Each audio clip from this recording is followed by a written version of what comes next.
हाय दोस्तों, नमस्ते। फिर से स्वागत है सभी प्यारे बच्चों का आपके और मेरे और इस जहाँ के प्यारे से खूबसूरत से चैनल 10th फेल में।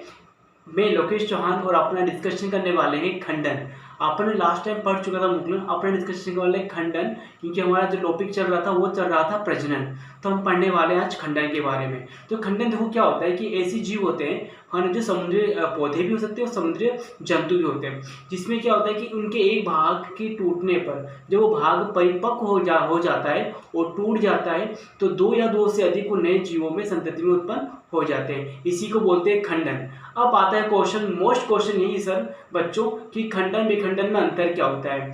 तो आप लोग आज क्या करो, पेन कॉपी लेके हो जाओ तैयार पहली बात, क्योंकि हमें जितनी आज की वो खंडन की और पीछे लिखा हुआ है खंडन, बस मैं इसको समझाऊंगा और आप इस वीडियो को पॉज करके इसको आराम से पूरा उतार लेना। एग्जाम में यदि टॉपिक आता है खंडन क्या है तो आप इसको वहाँ पर एक्सप्लेन कर देना। तो करें स्टार्ट, आ जाओ, स्वागत है आप लोगों का। ठीक है, तो खंडन देखो यहाँ पे बहुकोशिकीय प्राणियों और जीवों में होने वाला ये खंडन होता है। और जो विखंडन पड़ा था वो आपका एक कोशिकीय जीवों में होता है। एग्जाम में क्वेश्चन आता है बच्चों वाला कि खंडन और बहु और विखंडन, खंडन या विखंडन में अंतर बताइए। दोनों ही खंडन खंडन खंडन खंडन है, तो खंडन विखंडन में सिर्फ एक ही अंतर है बच्चों, जो आपका खंडन है ना, जो पढ़ रहे हैं ये बहुकोशिकीय जीवों में होता है। जो लास्ट हमने पढ़ा था विखंडन वो होता है आपका एक कोशिकीय जीव में। वेरी गुड, चलिए नेक्स्ट। अब देखो, प्रोण होने पर सरल बहुकोशिकीय जीव के शरीर का है ना कोई दो भागों में अलग हो जाना, ठीक है, होना, और बाद में ये विकसित होकर नए है ना नए जीव बनना खंडन कहलाता है। यहाँ पर कोई भी जीव होता है वो क्या होता है परिपक्व होकर, मतलब कि वो परिपक्व या प्रोण होकर या परिपक्व होकर वो क्या होता है शरीर के दो भागों में, दो या दो से अधिक भागों में क्या होता है वो विभक्त हो जाता है, और इसके बाद वहां से एक नई संतति पैदा हो जाती है। इसी को हम बोलते हैं खंडन। इसके दो एग्जांपल स्पायरोगैरा और समुद्री फूल। समुद्री फूल एक समुद्री जंतु है, कोई फूल नहीं है, समुद्री जंतु का नाम समुद्री फूल है। और स्पायरोगारा देखो, स्पायरोगारा एक समुद्र में पौधा होता है। यह हरा और तंतुमय का शैवाल होता है, हरा और तंतुमय शैवाल होता है। यह नदी और तालाबों में पाया जाता है। दूसरा, और स्पायरोगारा में भी जो भी प्रजनन होता है स्पायरोगारा में वो अलैंगिक प्रजनन होता है, और अलैंगिक में भी कौन सा होता है खंडन होता है। ठीक है, तो इसमें भी क्या होता है ये परिपक्व होकर दो या दो से अधिक भागों में खंडों में क्या होता है विभाजित हो जाता है। ये देखो स्टार्टिंग में जो डायग्राम बना रखा है मैंने, एक परिपक्व स्पायरोगारा है जो खंडन होकर दो या दो से अधिक या तीन स्पायरोगारा में विभक्त हो रहा है या डिवाइड हो रहा है, मतलब तीन यहाँ पर नई स्पायरोगारा पनप रही है, उत्पन्न हो रही है। तो बच्चों ये खंडन है, इसको उतार लेना, एग्जाम में आएगा क्वेश्चन देखो यहीं से बनेगा कि स्पायरोगारा और समुद्री फूल में किस प्रकार का प्रजनन पाया जाता है, या ऐसा पूछेंगे खंडन की कोई एग्जाम्पल लिखिए तो आप ये समुद्री फूल और स्पायरोगारा लिख देना। ठीक है, तो अभी इसको उतार लीजिए, तब तक देखते हैं वीडियो क्या हाल चाल है।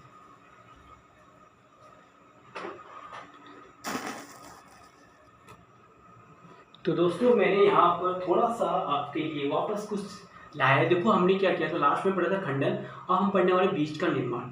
ठीक है, तो मैंने वीडियो थोड़ी पॉज करके मैंने बीज निर्माण के कुछ नोट्स यहाँ पर लिख दिए हैं ताकि अपना टाइम थोड़ा बच जाए।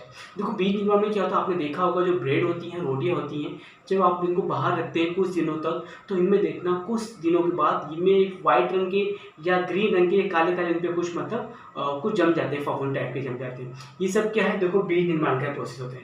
देखो इसमें बीज निर्माण में क्या होता है बच्चों कि जो आप मान लो जो आपने दुकान से ब्रेड लाया या कैलोरी जो भी अपन पावरोटी लेके आते हैं, ब्रेड आते हैं, उसको अपन बाहर रखते हैं बच्चों, तो वो वायु के संपर्क में आने के बाद क्या होता है कि उसके ऊपर है ना इस तरह से मतलब क्या होते हैं बहुत सारे बीजाणु धानी क्या होती है मतलब कि ग्रो कर जाती है, मतलब उग जाती है, वो अपने दिखाई नहीं देती। इसको जब जूम आउट करो तो वो इस तरह से मतलब उगी हुई आपको वहां पर दिखाई देगी, और जब उग जाती हैं और फिर उसके बाद क्या होता है कि ये है ना परिपक्व होकर उगने के बाद क्या होता है ये बीजाणु आवरण क्या होता है फटता है, और फटने के बाद वायु में जो इसके जो होते हैं जम्स, वायु में जो इनके बीज होते हैं वो वायु में ऐसे उड़ते रहते हैं, और वायु में उड़ने के बाद वो है ना वो उसी ब्रेड का जो टुकड़ा है उसी ब्रेड के अन्य पार्ट अन्य जगहों पे जाकर क्या होते हैं वो गिर जाते हैं, और वहां गिरने के बाद वहां पर उनको वही स्थिति है, वहां पर गिरने के बाद इनको वही आर्द्र और गर्म है ना इस टेम्परेचर पर इस नमी वाले प्रोसेस के कारण जो वहाँ पर बीज या जो वहाँ पर जो यहाँ के जो फटने के बाद यहाँ से जो